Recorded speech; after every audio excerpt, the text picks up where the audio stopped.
Hi all, today we are going to the old city of Baku, also known as Echirishehir. Now that we had spent 2 to 3 days in Baku, we were comfortable in taking the metro. So we went to Bakmel metro station, which was nearest to our hotel. The line actually starts from Sahil station, so if you fall anywhere between the red line, you can easily take this metro to the old city of Baku. You have to take a metro card worth 2 manath, and this is refundable once you return the card. Even if you're multiple people, just one metro card is enough. So for the four of us, we had to pay 2 manath for the card itself and 1 manath each for the tickets.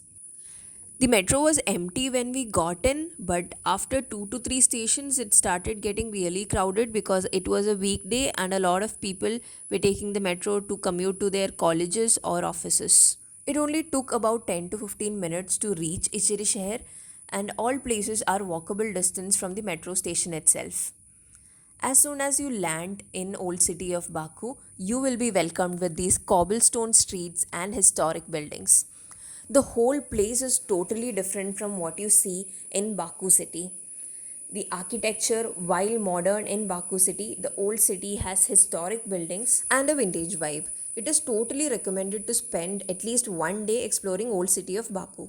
Our first stop was the Baku Museum of Miniature Books, which was presented the certificate of Guinness Book Records as the largest private museum of miniature books. Then we took a stroll around the old city of Baku, just admiring these buildings and some of the old Soviet cars.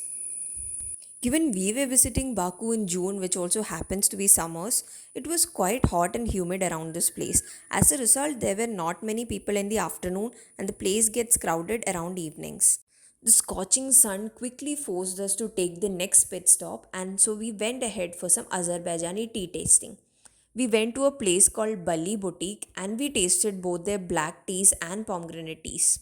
They also sell a lot of chocolates, delights, dry fruits, a variety of teas, and both Azerbaijani and Turkish baklava. Yes, we got to know those are two different things, and both tasted really well.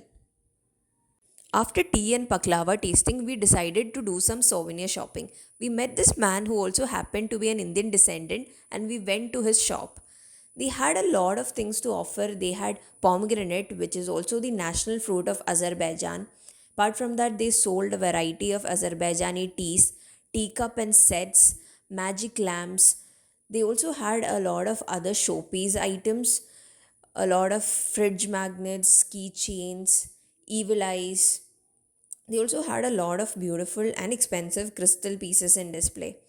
Then pomegranate again because it is their national fruit. Azerbaijan is also known for their carpets, so many carpets are also often taken as souvenirs.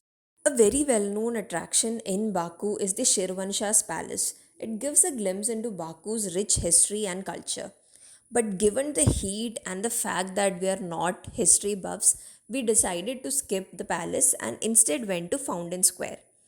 Fountain Square is a vibrant social hub in the heart of Baku, and people gather here in the evenings to just take a stroll or sit around and talk to people. This place offered some shade which was much needed in this heat for us.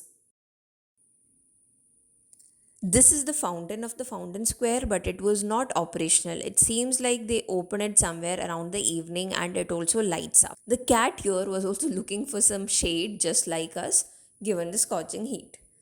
So, if you proceed outside, you'll see there are a lot of options and rides for kids, and this place actually becomes very vibrant towards evening and night.